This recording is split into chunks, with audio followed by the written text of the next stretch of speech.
नमस्कार बच्चों, मैं Raju Rana saint Mary convent school के यूट्यूब चैनल पर आपका हार्दिक स्वागत करता हूं। आज कैसे हो बच्चों? उम्मीद करता हूं अच्छे होंगे। चलो बहुत बढ़िया। अच्छा बेटो, अब तक हम लोगों ने क्या पढ़ाया था? अच्छा, 8th क्लास का चैप्टर नंबर 2 तक पढ़ा दिया था। हाँ, उसके क्वेश्चन आंसर नहीं कराए हैं ना? Yes, very good. आज हम उसके क्वेश्चन आंसर ही कराएंगे। चैप्टर नंबर 2 के क्वेश्चन आंसर कराएंगे। और जो चैप्टर नंबर 2 है उसका चैप्टर का नाम क्या है? अच्छा हाँ, लाख की चूड़ियाँ, बिल्कुल, वेरी गुड। और ये हमारी कौन सी बुक का है? बसंत जो बुक है हमारी, उसका चैप्टर नंबर 2 है। और इसके राइटर कौन से हैं? कामतानाथ प्रसाद हैं, उनका नाम है। और ये हमारा है, अभी स्टार्ट करते हैं हम लोग इसको पढ़ना। चलो बहुत बढ़िया। देखो फर्स्ट क्वेश्चन है हमारा, है ना? फर्स्ट क्वेश्चन क्या है? बचपन में लेखक अपने मामा के गांव चाव से क्यों जाता था और बदलू को बदलू मामा ना कहकर बदलू काका क्यों कहता था? आप जानते हो बच्चों, ये पहले नंबर का क्वेश्चन है। इसमें बदलू है ना, उसको बदलू काका क्यों कहता था? क्योंकि वहाँ पर सब लोग उसको बदलू काका ही कहते थे, मामा नहीं कहते थे, इसलिए वो भी उनको बदलू काका ही कहता था। लेखक के मामा के गाँव में, ये आंसर बता रहा हूँ अब मैं। लेखक के मामा के गांव में लाख की चूड़ियां बनाने वाला कारीगर बदलू रहता था। वह लेखक को ढेर सारी लाख की रंग बिरंगी गोलियां देता था, इसलिए लेखक अपने मामा के गांव चाव से जाता था। जब वहाँ पर उसको मार्बल्स मॉल मिलती थी ना, जो कंचे वाली गोलियां मिलती थी, तो इसलिए वो वहाँ पर बहुत जाते के प्रश्न हो जाता था। गांव के सभी लोग बदलू को बदलू काका कहकर बुलाते थे, इसी कारण लेखक भी बदलू को बदलू मामा ना कहकर बदलू काका बोलता था, है ना बच्चों? अब देखो सेकंड चैप्टर है हमारा। सेकंड क्वेश्चन है, वह वस्तु विनिमय क्या है? विनिमय की प्रचलित पद्धति क्या है? विनिमय होता है यानी कि हमको लेन देन करना।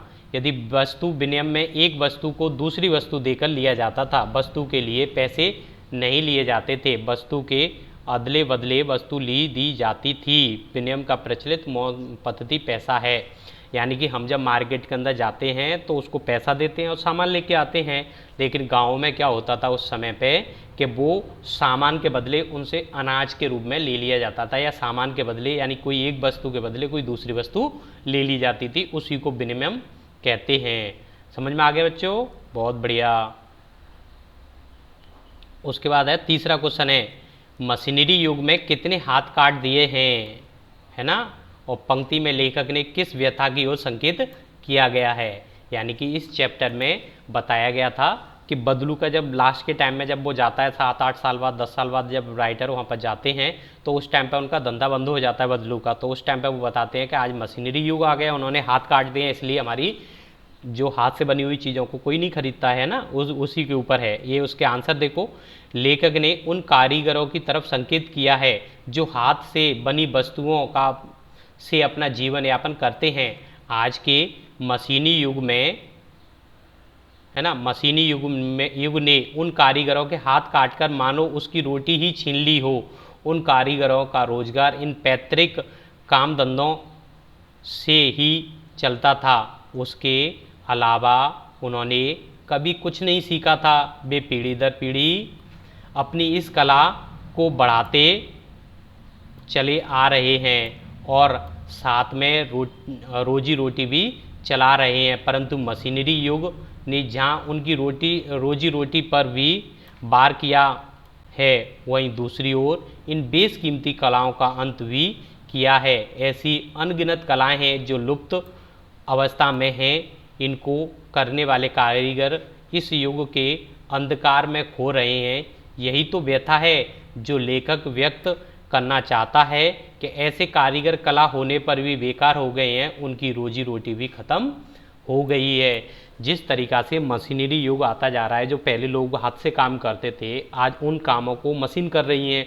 तो जो लोग पहले जिनकी पैतृक संपत्ति के रूप में उनको वो कला मिली थी, यानी कि उनके पूर्वज जो काम करते थे उसी को वो करते आ रहे हैं और आगे भी करने की प्लानिंग थी उनकी। लेकिन मशीन आने से, मशीनों के आ जाने से क्या हो गया, उस कला का उनको धीरे धीरे अंत हो गया, लुप्त हो गई हैं। ऐसी बहुत सारी कलाएं हैं जिनको लुप्त हो गया है। जैसे उसमें एक उदाहरण दिया गया है चूड़ी बनाने वाला, है कि नहीं है? अब देखो चौथे नंबर का क्वेश्चन है, बदलू के मन में ऐसी कौन सी व्यथा थी जो लेखक से छिपी ना रह सकी। बदलू के मन में ऐसी कौन सी व्यथा थी जो लेखक से न छिपी रह सकी। बदलू लाख की चूड़ियाँ बेचा करता था, परंतु जैसे जैसे कांच की चूड़ियों का प्रचलन बढ़ता गया उसका व्यवसाय ठप पड़ने लगा। अपने व्यवसाय की यह दशा बदलू को मन ही मन कचोटती थी। वह व्यथा लेखक से छिपी न रह सकी। यानी कि जब जैसे जैसे समय व्यतीत होता गया तो कांच की चूड़ियों का प्रचलन बढ़ गया, और जब कांच की चूड़ियों का प्रचलन बढ़ गया तो बदलू काका है, यानी बदलू जो थे ना बनाने वाला, तो वो अपने मन मन में बहुत कचोटता था कि यार ये मशीन नहीं होती तो मेरा धंधा बढ़िया चल रहा था, लेकिन अब मशीन आने से मेरे धंधे में क्या हो गई है, गिरावट आ गई है, और धीरे धीरे करके उनका धंधा चौपट हो जाता है, बंद हो जाता है ना, इस तरीक़ा से। नंबर 5 है मशीनरी युग से बदलू के जीवन में क्या बदलाव आया। यानी मशीनरी के आ जाने से, मशीनों के आ जाने से बदलू थे ना, उनके जीवन में क्या बदलाव आया। मशीनी आंसर देखो, मशीनी युग से बदलू का व्यवसाय बंद हो गया, काम ना करने से उसका शरीर भी ढल गया था, उसके हाथ माथे पर नसें उभर आई थी, वह बीमार रहने लगा था।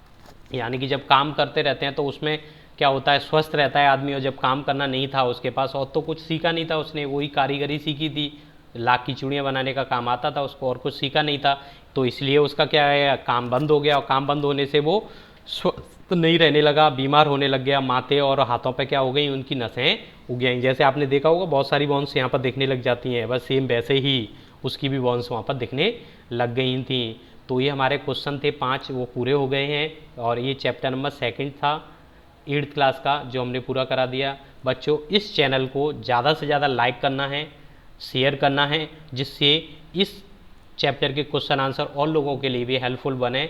तो हमारे स्कूल का नाम सेंट मैरी कॉन्वेंट स्कूल है, जिसके यूट्यूब चैनल पर जाके आपको सब्सक्राइब करना है। Saint Mary convent school Dholpur के नाम से सर्च कर सकते हो आप यूट्यूब पर जाके।